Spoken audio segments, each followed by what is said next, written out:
Here's your text rewritten in a calm, natural storytelling tone suitable for YouTube. I've kept the emotional depth and detail close to the original while removing timestamps and smoothing out the narrative flow. $200,000 for one night, he said. I couldn't believe it. For a moment I just stood there, frozen, clutching the towel wrapped around me like it was the only thing keeping me grounded. My stepdad, Adam, was standing a few feet away from me in the hallway. His eyes locked onto mine with a disgusting mix of confidence and desperation. It was like he had rehearsed this moment. At first I was too shocked to speak. But when I finally found my voice, it came out as a yell, a mixture of disbelief, anger, and pure disgust. "What the hell is wrong with you?" I screamed, backing away as fast as I could. "My name is Michelle. I'm 33 now, married with 2 kids, and thankfully, a far cry from the version of myself that was standing there in that hallway at the time. I was 25 then, fresh out of college and drowning in debt from student loans. I was working as an assistant professor at a community college, trying to make a name for myself while scraping by on barely enough to pay my bills. My dad had moved to a different country when I was a teenager and had basically disappeared from our lives. My mom, Julia, had married Adam when I was 20, and let's just say he wasn't the kind of person I'd ever willingly chosen to have in my life. But my mom adored him, or at least she pretended to. He was 45 years old, wealthy, and provided her with everything she wanted. My mom was a bit older than him, but she seemed content. It all started that afternoon. I was spending the weekend at my mom's house, something I rarely did because, honestly, being around her wasn't easy. My mom and I never had a great relationship, especially after my twin sister died when we were kids. But with money being so tight, I figured staying with her for a couple of days would save me the cost of groceries, and maybe we could actually have a decent conversation for once. That day I'd gone out for a jog. It was brutally hot, and by the time I got back I was drenched in sweat. I saw a note on the kitchen counter saying that my mom was out visiting a friend, and Adam had gone grocery shopping. Perfect, I thought. I had the place to myself for a little bit. So I headed straight for the shower, not even bothering to grab clothes since I figured no one would be back for a couple of hours. After my shower, I wrapped myself in a towel and headed toward the bedroom where I'd left my clothes. It didn't even cross my mind that someone might have come back early. I mean, why would they? But as soon as I turned the corner, there he was. Adam, standing at the end of the hallway. My heart dropped. He wasn't supposed to be there, and the way he looked at me, it wasn't normal. At first, I thought maybe I'd startled him or maybe he'd startled me. But then he smiled, not a friendly stepdad kind of smile. This was something else entirely. Before I could say anything, he stepped closer. Too close.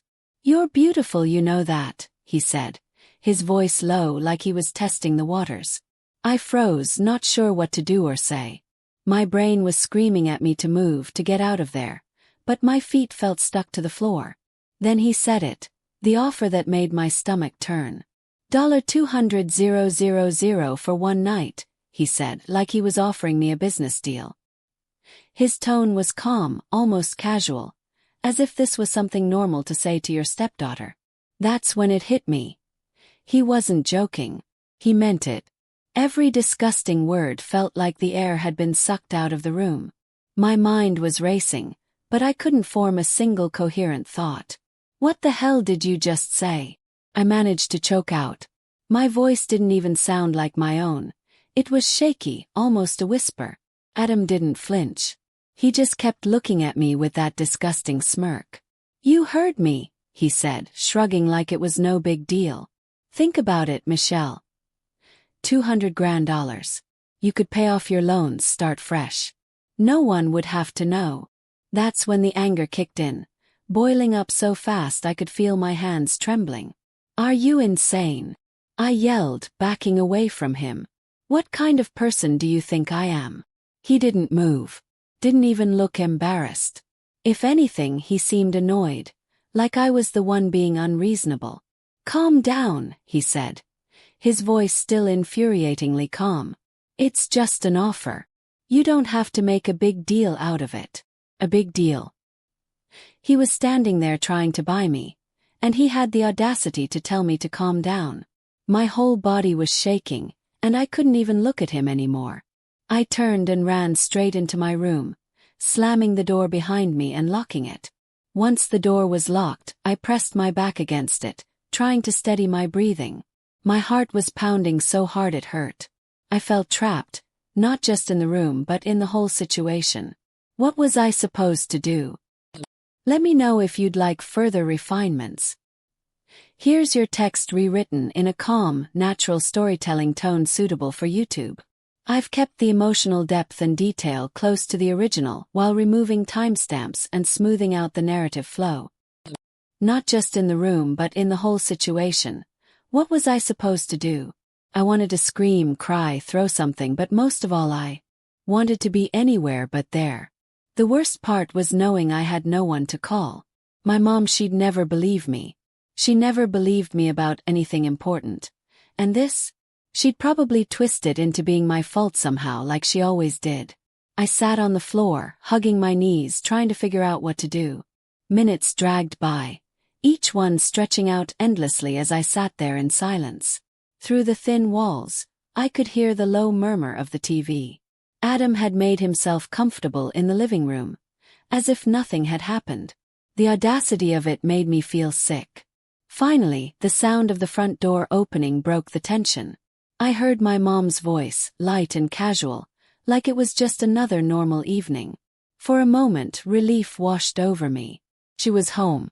But almost instantly, a wave of dread followed. What was I supposed to say? Would she even listen? My hands were clammy as I unlocked the door and stepped into the hallway. There she was, setting her purse down on the counter while Adam leaned back on the couch like he didn't have a care in the world. My stomach churned, but I swallowed hard and found my voice. "Mom, I need to talk to you alone." She turned to look at me, her brow furrowing slightly. "What's wrong?" she asked, her tone more impatient than concerned. My eyes flicked to Adam, who was watching us like this was some kind of show. I hated how calm he looked, like he already knew how this would play out. I gestured toward the kitchen, trying to keep my voice steady. "Can we just talk in private?" My mom sighed but followed me into the kitchen. I could feel my hands trembling as I leaned against the counter, trying to find the right words. "Mom," I started, my voice cracking. "Adam said something to me, something disgusting." Her face shifted, but not in the way I'd hoped. Instead of concern, there was annoyance. "What are you talking about?" she asked sharply. I took a deep breath, feeling like I was about to step off a cliff. "He offered me money, $200,000 to sleep with him," I said. The words felt like acid coming out of my mouth. I expected shock or anger, but what I got instead made my heart drop. Her expression hardened, and she let out a bitter laugh. "Oh, for God's sake, Michelle, don't be ridiculous." I stared at her, dumbfounded. "I'm not lying," I said, my voice rising. "He said it not long ago, in the hallway." But she wasn't listening. She was already shaking her head, her lips curling into a sneer. "You're unbelievable," she said. "I should have known you'd pull something like this. Always looking for attention. Always trying to cause problems." I couldn't believe what I was hearing. My own mother dismissing me like I was some troublemaker making up lies. Tears welled up, but I refused to let them fall. "I'm not lying," I repeated, louder this time, my voice shaking. She raised a hand to stop me, her expression cold and detached. "Enough, Michelle. Let's see what Adam has to say about this." She stormed back into the living room and I followed. My heart pounding, Adam looked up from the couch as if we'd just interrupted his quiet evening. "Adam," my mom said sharply, her voice edged with anger. "Michelle just told me you said something completely inappropriate to her. She's claiming you offered her money for," she hesitated, glancing at me with an icy glare. "You know what?" She made a suggestive face, kind of embarrassed to say the words. Adam leaned back slightly, his expression shifting into one of exaggerated concern, like he was the one being wronged. "Julia, I don't know how to say this, but it's the opposite of what she's claiming," he said, shaking his head as if the mere suggestion was preposterous. She came out of the bathroom in just a towel, and well, it felt like she was trying to get my attention. I didn't want to bring it up because I didn't want to upset you, but she's twisting the whole thing around now. My jaw dropped. That's not what happened, and you know it, I shouted, taking a step forward. But Adam kept his composure, holding his hands up in mock defense. I swear, Julia, I was going to let it go because I didn't think it was worth causing trouble. But I can't just sit here and let her make these accusations. He sounded calm, even reasonable, and that made my blood boil. I turned to my mom, desperate for her to see through his lies. But the look on her face made my stomach sink. She wasn't looking at him. She was glaring at me. My mom didn't say anything at first, but her glare said it all. She believed him, of course she did. Unbelievable, she muttered, shaking her head. You come into my house, and this is how you act. How dare you, Michelle? Her words hit me like a slap. I felt my face flush hot, my body trembling with frustration and anger. You're seriously taking his side? I yelled, my voice cracking. He's lying, Mom. He's lying to your face. But she wasn't listening. She turned to Adam and placed a hand on his shoulder like he was the victim. I'm so sorry you had to deal with this, she said, her tone dripping with sympathy. That was it. I couldn't take another second in that house. I turned and stormed toward the door, my hands shaking as I grabbed my bag. Forget it, I said, my voice trembling. Believe whatever you want, but I'm done. I didn't wait for her to respond. I just walked away, tears blurring my vision as I picked up what I'd brought and walked toward the front door. I could barely breathe, the weight of betrayal and anger pressing down on my chest. As I reached the front door, I heard her voice behind me, cold and sharp. I didn't expect much from you, Michelle, but I never thought you were a... She started, but she couldn't finish the word. I spun around, my hand still gripping the door handle. Don't you dare, I said, my voice low but shaking with anger. My eyes burned as I stared at her, feeling every ounce of the hurt and betrayal welling up inside me. You want to believe him? Fine. But don't you ever call me that. She stood there, her arms crossed, her face hard. For a second I thought she might actually say it, but she didn't. Instead she just turned away, dismissing me like I was nothing. I opened the door, stepped outside, and slammed it behind me as hard as I could. I could feel the tears starting to fall again, but I refused to let her see them. Not her, not Adam, not anyone in that house. I practically ran to my car, threw my bag into the passenger seat, and climbed in, gripping the steering wheel so tightly my knuckles turned white. I drove aimlessly for a few minutes, the streets blurring through my tears. The anger and humiliation were too much to hold back. Finally, I pulled over to the side of the road, parked the car, and let it all out. My hands gripped the steering wheel as sobs racked my body, the weight of everything crashing down on me. After a while, I wiped my face with my sleeve, trying to steady my breathing, but the knot in my chest wouldn't go away. I needed to talk to someone, anyone, but I didn't know who to call. My mom was out of the question, and there was no way I'd go to anyone who might twist this into gossip. Then I thought of John. He was just a good friend back then, someone I trusted. I hesitated for a moment, feeling embarrassed about what had happened, but I needed to get it out of me before it consumed me. With trembling hands, I picked up my phone and dialed his number. It rang a few times before he answered. His voice was calm and familiar. "Michelle, everything okay?" he asked. "Here's your text rewritten in a calm, natural storytelling tone suitable for YouTube. I've kept the emotional depth and detail close to the original while removing timestamps and smoothing out the narrative flow." My confidence suddenly wavered as I stepped into the room, my mom trailing behind me. Adam's face was a mix of confusion and panic as he glanced between us. "What's going on, Michelle?" he demanded, trying to keep his voice steady, but the cracks were already showing. I pulled out my phone, holding it tightly in my hand. It was time we cleared up that little misunderstanding. "Adam," I said, my voice cold. "You remember, don't you? The conversation we had at the park 2 days ago." His eyes darted to my mom, then back to me. Michelle, I don't know what you're talking about, he said quickly.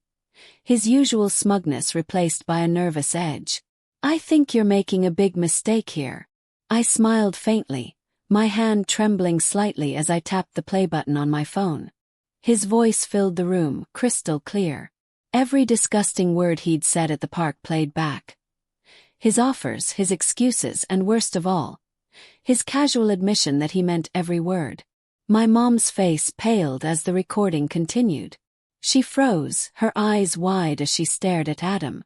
When the recording finished, I turned to my mom, my voice steady but full of emotion. That's the man you defended, the one you chose to believe over me. Now tell me, Mom, am I still the liar here? Adam started stammering, his face red with panic. Julia, you know this is all being twisted, he blurted, his voice rising in desperation. She set me up. She's just trying to turn you against me. But my mom didn't look at him. Her gaze stayed fixed on me, her mouth slightly open as if she couldn't find the words. Finally she whispered, "Is this real, Michelle?" Her voice was barely audible, but there was no mistaking the crack in it. My mom and I didn't talk much on the drive home, but something shifted. For the first time in my life, I felt like she truly saw me. A week later, she filed for divorce, and Adam was out of our lives for good. She never saw him again, and neither did I. In the weeks that followed, my mom and I started talking more, and slowly our relationship began to heal. She apologized, truly apologized, for not believing me and for the way she had treated me over the years. It wasn't an instant fix, but it was a start. For the first time, I felt like I wasn't just the shadow of the daughter she'd lost. I was her daughter too, and she wanted me in her life. Looking back, that night changed everything. It forced me to stand up for myself in a way I never had before. It was hard, painful, and messy, but it also gave me my voice and my life back. My mom treats me with respect now, and though we'll never be perfect, we found a way to move forward. As for me, going through all of that brought me closer to John. He was there for me through every step, checking in, supporting me, and never once doubting me.